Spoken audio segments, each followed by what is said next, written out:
Good afternoon, and welcome to the inaugural Journey Further LinkedIn live debate. So this is the start of what we hope to be a semi-regular feature, and put out to you from the paid media department here at Journey Further. Now, paid media is a sort of an industry that's fast-paced. It's changing as we speak.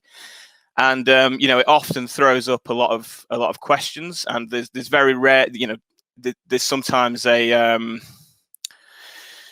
lot of things that can't be answered by best practice, and there's some, what's right for one account might be different from another. And we as a team generally meet up at least once a week to discuss some of the bigger questions within paid search, paid social, and we welcome healthy debate to try and welcome differences of opinion, and see sort of the full picture to try and develop the right strategies going forward for our clients. So we thought it'd be a good idea to take this to the wider community and just sort of basically broadcast one of these discussions around a quite a hot topic at the moment, which is match types within PPC accounts. So this is one of the main things that Google have changed recently in terms of the sort of priority that we give them and the advice that we get from Google in terms of how important they are. And so with this big type of change, especially as match types were always seen as probably one of the main things in a PPC account that was of the greatest importance, we thought we'd sort of bring a debate and discuss what the recent changes in PPC mean for match types and their future. This is going to be a live debate, obviously. So as with anything live, we'll have to see how it goes. There could be a lot of differences in opinion. Like I said, this is kind of a subject which doesn't necessarily have a correct answer, and so we're likely to hear both sides of the coin and hopefully encourage a healthy discussion between the analysts and our chat.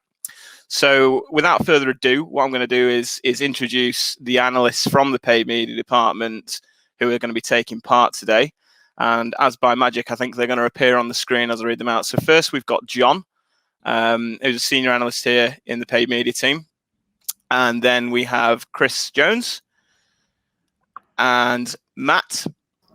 I'm not going to try and pronounce Matt's surname just in case I get it wrong. And finally, we've got Helen. So these guys are some of our best analysts in the team. And throughout today, basically, what we're going to do is try and ask questions. I'm going to act as a bit of a host. So I'm going to try and pick up on what the guys are saying and, try and challenge them, try and sort of pose the differences back to them, differences of opinion. And hopefully what we'll get out of it is a good, healthy discussion, and everybody can maybe learn a little bit about the differences of opinion within PPC match types. So just to kick things off, I'm going to ask a pretty sort of wide, kind of broad question. I'm gonna ask it straight to you, John.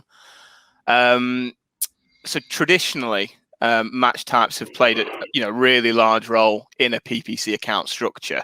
But do we feel this has changed recently? And what would be sort of the main things that have changed if we think it has become maybe less important? Yeah. Thanks, Steve. So I think, as you alluded to in your introduction, match types once upon a time were one of the biggest levers that you could pull within a PPC account to make the biggest difference to performance, but also to reporting and segmentation. And actually, I think my point of view is that it's now becoming less important than it used to be. So if you think about the advent of machine learning, AI, mainly smart bidding, but also smart creative solutions, the entire point of this is delivering the right message to the right user at the right time. And I think in order to achieve this, what Google is saying is that they're leveraging millions of touch points, millions of data points to ultimately to achieve this performance. And I think when you're looking at things like demographic data, you're looking at things like geographic data, geographic location, time of day, search intent as well, but also whether you're in market or whether you have a certain affinity to a certain market. These are all now pieces of the puzzle that, in my view, are equally as big as match types were. I think in the past, you would have a really solid structure with keywords, and keywords would ultimately be the thing that drives your PPC account. So I guess to summarize, my point is that whilst match types are never going to be unimportant, it's just that they're kind of becoming part of the puzzle rather than the main piece, if that makes sense. Yeah. So you're sort of arguing that, you know, there's definitely room for a good structure in an account, but it's not sort of the be all and end all. I wonder if anybody's got sort of a differing view on that as to whether or not they still think match types are up there with the most important thing you can implement correctly into an account. So maybe, I don't know, Chris, for instance, I think some of your clients it's quite important for that. So I wondered if maybe you had a different view to John. Yeah, I do. And to be honest, I agree with part of what he's saying in terms of them becoming less important and part of an overall strategy. You know, it shouldn't be kind of the only focus by any stretch, but breaking up some of that data in order to get better, kind of better segmentation and a better control and a better understanding of where performance is coming from is really critical, because when performance is good, that's great. But it's important to know where good performance is coming from so you can optimize that. But equally, when performance isn't good, it's really important to be able to understand what's dragging performance down, how you can improve that. Being able to identify and diagnose, that's really important. And also, as well, as PPC analysts, a big part of the value we can bring outside of PPC is being able to supply data back to the wider business. We access a wealth of data, so being able to get to that and return that to the business can really help steer not just other marketing activities, but broader business strategy. You know, whether that's supplying it to a commercial team or merchandising, a buying team, so they can look longer term. Some of that you can get through SQR, so don't get me wrong, that's not completely going away anytime soon. But equally, SQR, like we're seeing visibility reduce through SQRs, and I think that'll just carry on. You know, Google are reducing the overall visibility of what you can see. So having at least your higher volume keywords in exact match types can essentially substitute some of that in, and you'll have better control and better visibility there. But if it is kind of true that the role of match types has changed from say 5 years ago when you bid on an exact match keyword. You know, I think it was maybe a couple of years back that we started seeing close variants come in. We potentially started seeing, you know, I mean, we're seeing at the moment that they're going to sunset modified broad match, which I think up until pretty recently would have been a fairly standard approach for most of our clients to run that. So what sort of impact do you see these changes having? You sort of alluded to, you know, SQR data getting less and less. You know, if that trajectory is to be followed, then where do you see the future of match types and their importance? I mean, I think they'll still be important. You're right. The changes that have been made have essentially made a lot of the match types more homogenous. As we're moving more towards a modified broad, it becomes harder and harder to control. So it's got to be lined up with solid smart bidding strategies. Equally, part of the changes that have recently been announced with exact match have indicated that exact match is going to move a little bit away from what it went towards about 2 years ago when they introduced close variants and some of those other changes. So it'll still include misspells, but in theory, at least, exact match now should take precedence over any keyword that's still eligible to appear but isn't an exact match. In theory, at least, that should have precedence regardless of bid levels. Whether that's the case or not is another matter. But although the match types are getting less defined, that specific change to exact should be important in terms of having at least some level of control of when it shows. Yeah. And just sort of thinking about it on a bigger scale, it's true obviously that some things are more important for some accounts than others. So I wonder, maybe Matt, if you might have any opinions on whether or not match type strategy would potentially differ depending on the type of account that you're running or the objectives of the business that you're running it for. Is there much to go on regarding that? Yeah, massively. I think it does differentiate between every single account, especially regarding what industry you work in. So obviously this big shift towards, I fully believe that match types will eventually merge in the future because everything is going so intent driven. That's what Google's focus seems to be around. This latest BMM change is more to focus on making sure the intent stays within the keyword. So you're not going pretty wide of the mark. But I think in very like niche industries, there is an advantage to say going towards a pure broad keyword as long as it is layered with a heavy dose of smart bidding. And this is where what John touched on a little bit earlier in terms of audiences, geo-targeting, device, they sometimes become a little bit more important and all of the other signals that we don't have visibility on, but obviously Google brings into its smart bidding. So I do feel that in, like I say, in very niche industries, that this could be an advantage to be able to find new opportunities to grow an account and obviously hit the KPI target, which is ultimately what you need to be doing. Yeah, I think that's good. I mean, Helen, I know you obviously work on quite a wide range of accounts. Like you've got a couple of, bigger retailers that you work on, and I know that potentially for them match types are more important, just because of the terms that they bid on. Certain terms might be absolutely huge for them, for example. So could you maybe just elaborate a little bit on why that is and why you think that, I mean, assuming you do think that match types will continue to be really important for them, why that would be compared to others, I guess. Yeah, definitely. So obviously with smart bidding, there's still an element where you need to be, well, as you say, like maybe like the pilot.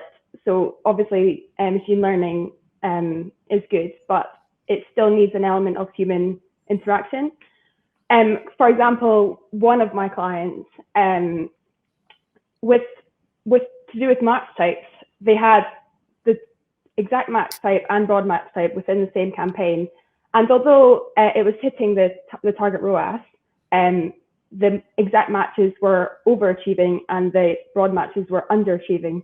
So with human interaction, by splitting them up into their own separate portfolio, overall it improved performance. So yeah, I definitely think that although smart bidding is going in the right direction, I don't think it's quite there yet. We still need to pilot. Yeah, so to speak. I'm gonna go back to John, because John's point was more about this, the machine learning technology getting much bigger and bigger, and potentially the future lies in how effective that technology could be.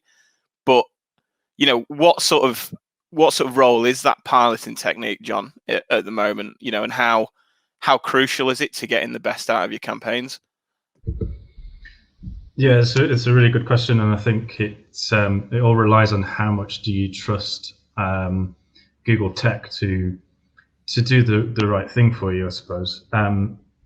So, for example, if you were to get a huge and a hugely broad volume keyword and set it on a broad match, so say for example you've got a retailer that sells towels, and you just put towels on broad match and you bang in the target ROAS that you want it to achieve, are we really saying that we are kind of confident in Google's ability to go away over the next day, hour, week, month, and find the right search queries that are relevant to your business on a hugely broad search term, without potentially spending an awful lot of money in the process? I would question at what point do you have to rein it in and just, like Helen said, pilot that decision process? I think like with any debate, there's an extreme view one side or the other, and I think the truth probably lies somewhere in the middle to be in control of that. So I think another good example in this regard is also clients that do multiple things within their business. So for example, if you've got a niche industry like Matt was talking about, maybe it's in the finance world, maybe it's something like invoice factoring, potentially a broad match keyword on invoice factoring could actually be hugely beneficial, because the type of person searching for invoice factoring is not going to vary their search queries based on how valuable they are as a potential client to a business. So, to an extent, the keyword will be a limiting factor. It's all this additional contextual data. Are they based in central London? Are they someone of a certain interest in business? Are they in the industry that's going to potentially be a client, or are they someone that's self-employed and looking for a much kind of lower cost option? That versus, for example, a house of brands. So a client that might be a department store, someone that sells things as diverse as shoes to perfume. I think being hugely broad and open with your campaign structure is going to be massively detrimental to what you can ultimately achieve with that campaign, because actually the targets of what you need to achieve to make money selling perfume are going to be considerably different to the targets needed to achieve when selling shoes or clothing. So I guess going back to that question in terms of the piloting and how much does it need, it is a client by client basis, but there are obvious kind of human-led decisions that still need to be made, probably primarily through match type management, in order to get the best result for a given client. Thanks, John. Some interesting points, because I think if we're all agreeing that the piloting techniques and structure are still important, perhaps getting less crucial than maybe where they were 5-10 years ago. At what point do we start getting worried about Google potentially taking things out of our hands? So, if you look at products such as smart shopping, are very, very automated to the point where you don't get things like search query data. It's kind of like a set up and run, and just obviously you can run that and sort of compare results compared to sort of standard shopping and things like that. But what you've mentioned there, John, about the department store, for example, if you were going to go on to like a potentially where you're launching really broad keywords and don't get a sense of the data, do we think that that's a realistic chance that could be the future? And would it potentially be detrimental, or can you see a flip side to it? Yeah, well, I guess I'd hand that over to Chris Jones maybe, because I know that he's got examples with clients that very much rely on match types. So I don't know, Chris, if you want to answer that one. Yeah, absolutely. Thank you. No, it's a very good point. And Google has stated that unmodified broad works better and more reliably than it did a few years ago. And I'm pretty confident that in a few years' time, it will be even better, because when it's the direction they want to travel, they do improve the technology. So I think it gets better. But yeah, we've seen some specific examples of these kind of products potentially working but being problematic, where there's a lack of control and a lack of visibility. Again, it's hard to diagnose what's going wrong. And to touch upon John's earlier point, where you're bidding on high volume keywords, being able to control that through match type is crucial, because ultimately a lot of Google smart bidding strategies really focus on value optimization. It really doesn't factor in budget. So from a client's perspective, you've really got to think about what their appetite for risk is, and testing and learning is vital. It's vital to any account, but the scale of that can be really dangerous. And letting something go with no controls, it's got the potential to spend a month's budget in an hour on high volume keywords if you're not adding those controls. And that's really where the extra layer of control comes in and becomes so important, and being able to kind of to step over and almost to pilot it. But yeah, it's balancing that appetite for risk and testing and learning something new versus the potential downside of it going wrong and not being able to feedback as to what's working and what's not. It's interesting what you bring up there about danger, and obviously nobody wants to get in a mess with spending a client's budget partway through a month or whatever, because you need to be delivering as an analyst the best value for money that media spend can return. obviously, and testing will be part of it. But danger to me was always unmodified broad match keywords, which with the setting, the sunsetting of the modified broad match, I think this year in a couple of months, unmodified broad is going to be, and phrase are going to be the only way that you can potentially bid in that way. So do we still think that, presumably you all agree with me that unmodified broad was quite a dangerous thing to have in your account due to it pulling through quite irrelevant queries? Do we think that they might be a way forward, potentially for us to introduce? Because, we have made a success of products like Smart Shopping, which don't give you a lot of data and do presumably go quite broad in their search and rely a lot on the machine learning. So on that particular point with unmodified broad match keywords, what's the sort of appetite, do you think, in journey further, or, what everybody should be doing in order to potentially reintroduce these as a method of bidding in an account? Do we still think they're maybe quite dangerous? I might just leave that open to whoever wants to step in. I think there's opportunity, but there also is risk as well, as you've said. I completely agree. Nobody would ever put unmodified broad match on a manual bidding strategy. That's just a recipe to spend your budget very, very quickly. But where I do think there is possible opportunity is with smart bidding, obviously being a first layer, but then there's another layer that I think you could add in terms of testing, whether or not you're just targeting some of their individual Google's in-market audiences or affinity audiences and not actually opening up that broad match to much wider services. Kind of goes back to John's point of, say, like something in invoice factoring. Google's actually got a very good pool of in-market audiences around, say, accounting software, people looking for financial services. If you were just to target them audiences with a broad match keyword, you're more in the correct realm of where your search queries need to be, rather than just open it up to absolutely anybody who will be searching for a broad variant of like, say, invoice factoring something. Yeah, and what would the main benefit be then, potentially, of doing that? Just that the broad match can potentially go out and match to basically anybody searching for anything, just as long as they're in your audience. So is it just like a new way of attracting, maybe just a completely new way of thinking about PPC? Or I think it'd give you a new opportunity to find keywords that might work for your niche industry. I think that's where it's going to work. I think retail, it probably wouldn't work. That'd be too broad, and I think it would struggle to gauge the intent. Again, what John mentioned in terms of like very specific product ranges. If you're buying a grey towel, how's it going to tell the difference between a grey and a red towel, depending on what you're directing it to on your landing page? But I think with a little bit more control of an industry, it could give you opportunities to find new keywords to find that people are searching for. So you've mentioned there that maybe retail might be too broad. Has anybody got like a retail client where they don't think it would be suitable right now to start introducing these broad match keywords, even maybe with additional control?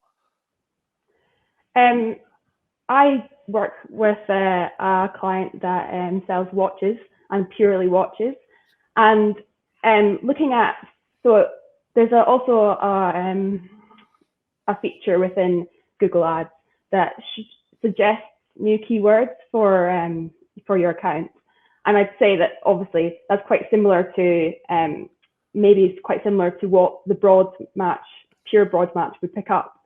And for my watch client, it's suggesting keywords such as bracelets or jewelry or other brands with watch in it. And so therefore, obviously, watch can loosely be maybe a type of jewelry, but you wouldn't want to be going after those search terms because it's completely irrelevant. If you're searching for a watch, you're not searching for a bracelet. So yeah, I do think that there's, I think it just depends on how much you trust Google to give you the right search terms. I think it's not quite there yet, but I think it could be in the future. So it's quite interesting actually, because you're kind of arguing opposite points but for similar things. So Matt's saying that broad match could be unmodified broad match could be useful in a niche industry for finding terms that you don't currently bid on that might work for you. And you're saying that you've got a client that sells quite watch is not exactly a niche product, but a specific product, that you don't think it would be because of what it could potentially match to being irrelevant.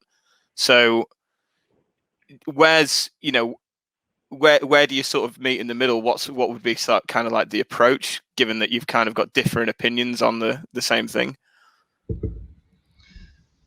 Yeah, it just contradicts itself a little bit, but I think what it comes down to is, I think with every strategy, is that it has to be bespoke for a particular client. And obviously we've talked quite broadly about the situation in general. We have honed in on certain examples as well, but ultimately every example has been different.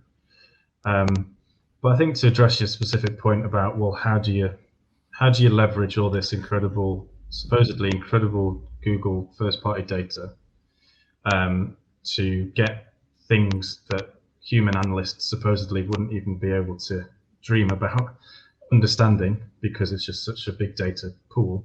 How do you get that and then apply a bit of human reason and a bit of human logic to point it in the right direction? And I think what's interesting is the department store example, because potentially you meet in the middle by rather than having broad brushstrokes with just a handful of broad keywords that go off and do everything for you. Maybe you still do segment those by product type or by service type or by even margin category if you've got that kind of data, maybe by stock levels. I mean, maybe that's more the case in Google Shopping because that information is usually in the feed. But yeah, I think it's kind of revisiting structure within text ads and actually realizing that the granular structure of almost, the past it was one keyword ad groups was a potential way to go down. I think, yeah, rather than having one keyword ad groups, it might just be one theme ad groups or one product ad groups that kind of still have the control insofar as it's related to a specific product, service, or theme, but it is broad enough to leverage the data that Google supposedly has. But I think another point I was just going to make quickly, and it's, I think Matt raised it, which is quite interesting, is landing page and actual ad copy. So I guess I'll put this out, but if you're, again, using the towel example, how will Google account for giving people the right ad copy and sending them to the right page if you're just using one broad keyword to kind of encapsulate that entire theme? I'd be interested to know what people think about that and what impact that would have on performance potentially. I think that's a very good point personally, and I think for me it's one of the big unanswered challenges yet with the idea of shifting more towards broad. I think with unmodified broad keywords, as we talked about, there are plenty of ways that we can layer on control to almost meet in the middle, like we've talked about. But yeah, the issue around ad copy and landing pages, that's something we can currently directly influence to give consumers the best possible experience and to make it as likely as possible that they will convert. By rolling up more queries into broader keywords, that does get tricky. And like to the point about towels, and I can think of plenty for some of my own clients where contextually a machine might think they're similar, and they are, on a purely kind of face value level, they are similar. But there's a wild range of intent and potential options there, depending on what the user specifically put in, and being able to service that. I don't think that actual kind of customer experience point has caught up yet to the point that we could be confident in it. I think that's all really good. So, I mean, we know obviously that these things are all changing, and you don't really know what Google's next move is going to be. It does feel like they're steadily removing data from us, I think. So in products like Smart Shopping, in other areas of PPC, you're no longer getting search queries and things like that. Do we think that do we think that is what's going to happen eventually? I'm just trying to think of this sort of bigger picture. Or do you think that it will be too problematic, Chris, in order for them to actually go? Because it might mean, for example, that brands have to pull back a lot of their spend because then the performance drops because they've removed some features. I think it's entirely possible. There tends to be two ways that they really steer us towards solutions that they want. One is improving the current solution. So as we talked about, unmodified broad is, in theory at least, the results will bear out in test, is at least safer and more reliable than it used to be. So that's the improvement side. The flip side of that is they do tend to deprecate features that currently exist to make it harder to justify using the older methods if take-up isn't quick enough. So yeah, I'll be honest, it wouldn't surprise me if more and more data started to disappear to make it harder to use potentially more traditional approaches. That's maybe not the best way of phrasing it, but yeah, using kind of the normal approaches and pushing us towards that. Yeah, I mean, it does feel like we're maybe at the start of something. I think the introduction of smart bidding in particular, and in particular smart bidding strategies getting good and performing well, was a really defining moment of the last sort of 5 years. Because I think in the last 2-3 years, we've probably seen, a much bigger uptake to the point where we ask a lot of questions if a client doesn't run those strategies. There has to be a really good reason for it. So I wonder, John, maybe where you think we are at on this journey and how you think it's best to adapt to the changes as they come, whether we think we try and jump on changes to the industry as quickly as possible, whether we leave it and have test and learn approaches, whether we enter cautiously. What would your approach be for some of your clients? Yeah, it's a good question. Are you trying to get me to do the driverless car analogy? Yeah.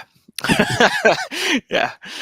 Okay, good. So it was poetry, John. It was poetry. Yeah. So well, I didn't want to get it out too early. So, so I think the role of what an agency has to be is almost like a regulator. You've got Google selling the product. You've got clients who are buying the product. And I think, like with most industries, in between that, there is a regulator that makes sure the product is safe and adheres to certain standards. So, for example, with driverless cars, I think no one is arguing that they won't be a thing. In 50 years' time, maybe 100 years, there will be driverless cars and society will be radically changed for it. But that doesn't mean people are suggesting everyone just jumps in a driverless car tomorrow. That would be a disaster. There has to be buffer points, checkpoints along the way to make sure that whilst there is an end goal in sight which will make everyone's life better, there is a period in between these 2 points where a lot of turmoil might take place and a lot of adjustment might have to take place. And I guess, a lot of regulation might have to take place for it to be successful. And that's ultimately how I see agencies guiding clients through these kind of decisions. We want to test new Google products, but we want to test them in a way that's safe, that generates the best possible results, that doesn't put any risk in front of anybody. And a slow and steady and vigorous testing approach, which is effectively what we did with smart bidding, to be honest. I think as an agency, we did a very good job of being told that this is what we have to do. And we were a bit hesitant at first, and then we started testing and we started seeing the results. And now we've got 2 years worth of analysis that shows us a bit of a roadmap in terms of how to use it properly and how to get the most out of it. And I don't see that being any different with match types, to be honest. I think we'll go the same way. But I guess one thing I wanted to ask, maybe Matt or maybe Chris, especially with e-commerce, so you see sometimes 80% of an account's performance comes through shopping, and obviously shopping doesn't have any keywords, so it's not as if this is a huge change, because certainly for e-commerce we're already at a point where we don't really have keywords. But I wonder, there are industries where obviously people shopping isn't a thing, and your entire account might just be text ads. So I'd like to hear experiences from an industry where that's the case, and obviously how that impacts the running of the account. Yeah, again, it comes a lot down to this. Google and its intent. Can I understand the intent of the search queries in the campaign? So obviously we've got less visibility on SQR data at the moment, which would have been the first port of call to understand what we're actually showing for, how close to the actual product offering is it. But with that gradually being taken away, my emphasis at the moment on the clients that I work on has moved more towards location, how we've got visibility on how each individual locations are performing, but also how the audiences are performing. So again, it comes back to Google's own data for in-market and affinity, and then to leverage it, giving obviously bid modifiers, giving smart bidding that little bit of human insight and say, like, we know this area works well based off human data analysis, putting the appropriate bid modifiers in place to try and guide it a little bit better, which is all part of that test and learn again. And so far seeing good results with that, and it seems to be a strategy that works. Cool.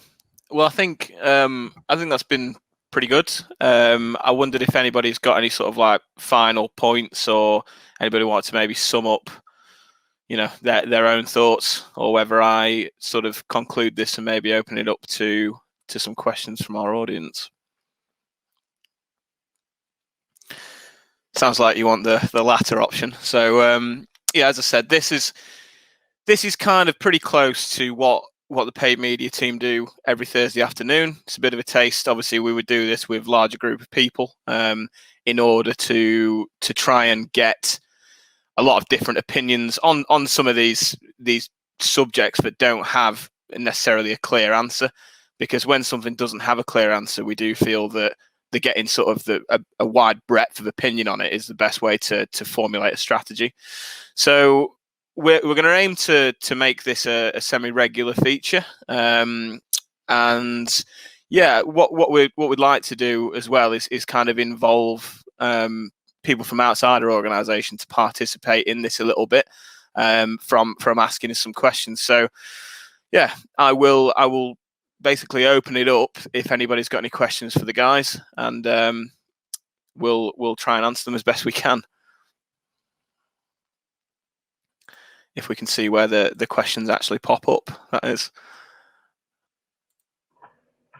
Just while we're waiting to see if any questions come in, I just wanted to mention something to John's point about retail and about shopping.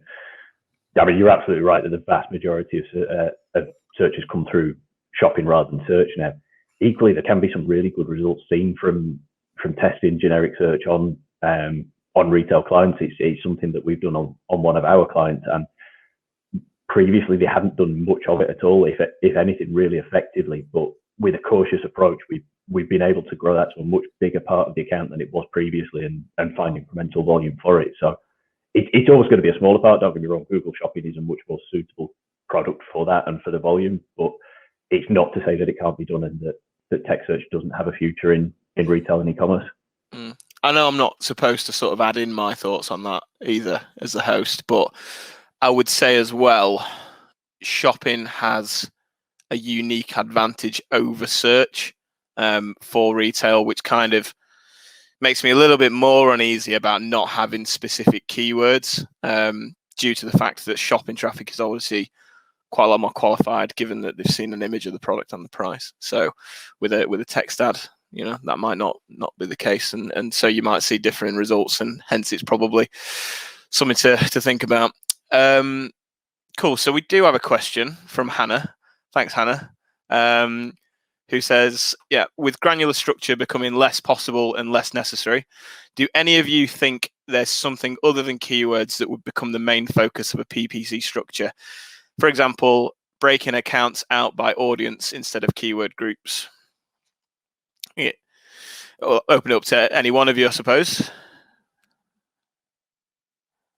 I think it's a good question, that actually. I think there is an element of it. I'd say breaking out by audience could be an additional layer to the existing structure you've got based on keywords, or grouping a little bit closer by keyword intent. Again, going back to what John said a while ago about single keyword ad groups used to work really well, but now you can group them a lot closer into basically similar intent keywords, and you're likely still going to get the same results. But then you could also add another layer onto that and have audience targeting on there.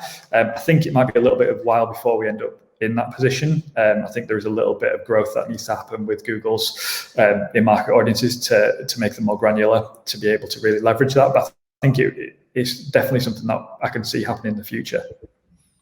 Cool. And I think just to add a little bit more question into that, Matt, before you move on, what's the benefit of doing what you've just said by potentially sort of segmenting this and putting things into a structure that's based on audience, when if we're running smart bidding, shouldn't the algorithms in that sort of take that into account anyway? Or do we think there's a lot of benefit from actually giving that guidance?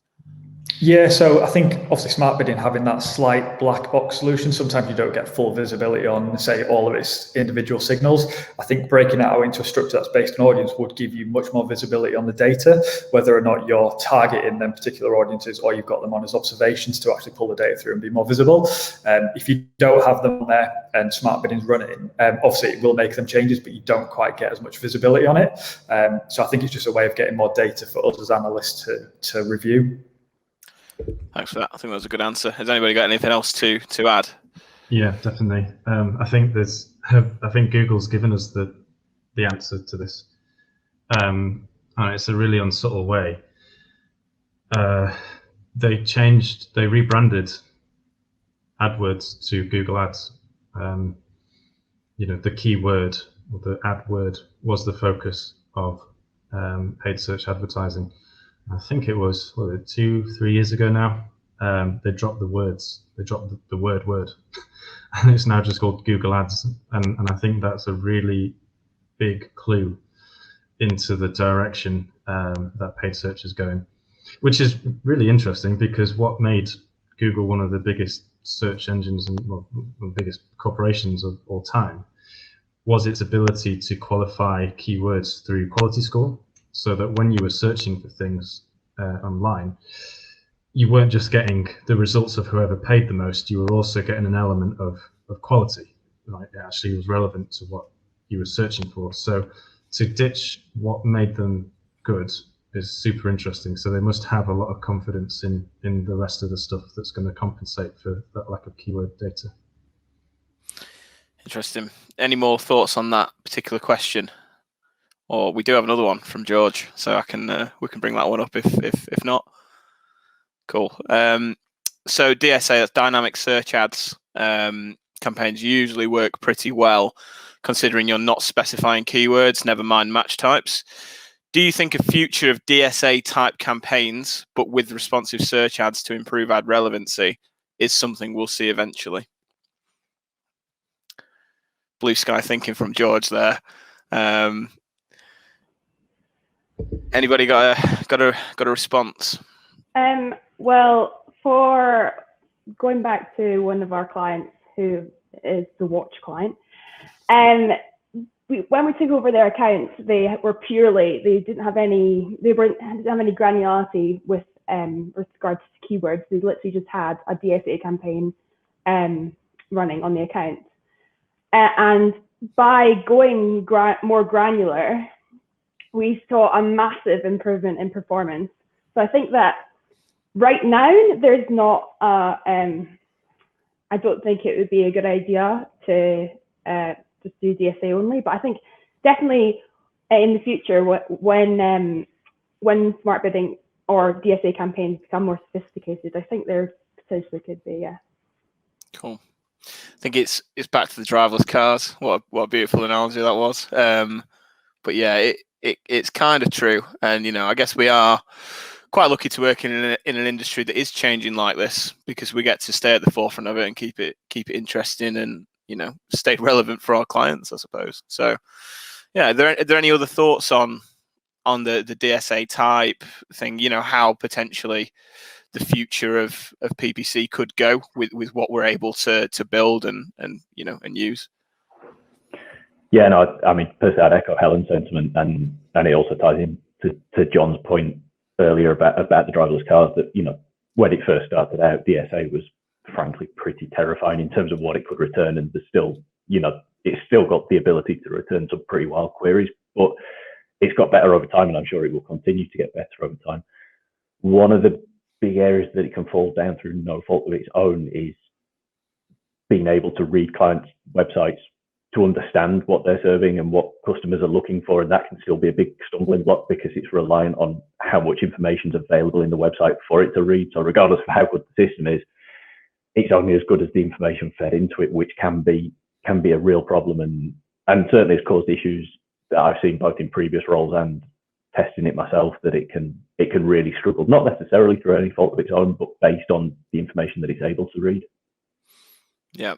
So it sounds like, you know, we've got quite a good read on how well this technology works, and obviously a good PPC account should be using 10, 20 individual bits of, you know, optimization, audience technology, all sorts of other things really. And, you know, I guess, like, would we agree that our approach as always would be to be fairly cautious with this at the moment, or do we think that actually it's already reached a point where it's good enough to jump in heads first with certain things? You know, if we were to get a new account tomorrow, would we have a cautious approach over a case of 6 months where we introduced bits, tested it against sort of things that we were more confident in, or what the original state of the account was?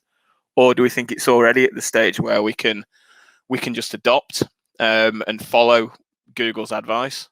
And, you know, where would the lines be, I suppose, between, you know, would match types fall into that thing that needs to be tested fully, or would it be something like you know, a best practice really, that we would kind of now group a lot of things together? I suppose you'd have different opinions on that, but what are your thoughts?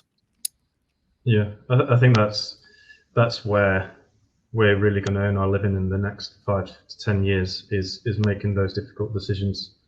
I would argue with smart bidding, it's gone beyond the point of needing to test. It's got to the point of it generally speaking works, and like you say, there has to be pretty exceptional circumstances to not use it.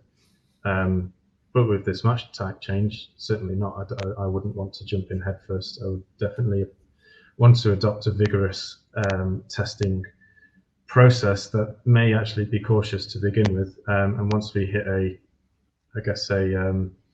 critical mass of information, but like we did with smart bidding, we got to a point where, well, we've got enough tests now to say that this, just generally speaking, does work, and just take each development like that, and going back to the point of just being a regulator between products and client, and minimizing the risk. Brilliant. I don't think we've got any more questions, so unless you guys have got something else to raise, I think I might wrap it up. Because I think that's been a thoroughly enjoyable, interesting debate. We don't want to sort of bring it out any further, but I hope everybody watching has got a sort of sense of why we do these things, and, you know, why we hope it would be useful to take this externally and to get an idea from, you know, from other people in the industry, get other thoughts, because, you know, there's a lot changing, and we'd like to form our own opinions based off of, you know, as much information as we can possibly get, and we'd also like to sort of help everybody else do the same thing. So you know, thank you very much for watching. We'll be back probably in about a month's time with the next subject, so keep an eye out for that. Just want to thank Matt, Chris, John and Helen for sort of stepping up today and taking part in this. It's obviously a little bit nerve-wracking jumping on a live stream, putting yourself out there. So yeah, thanks very much, guys, and we will catch you next time.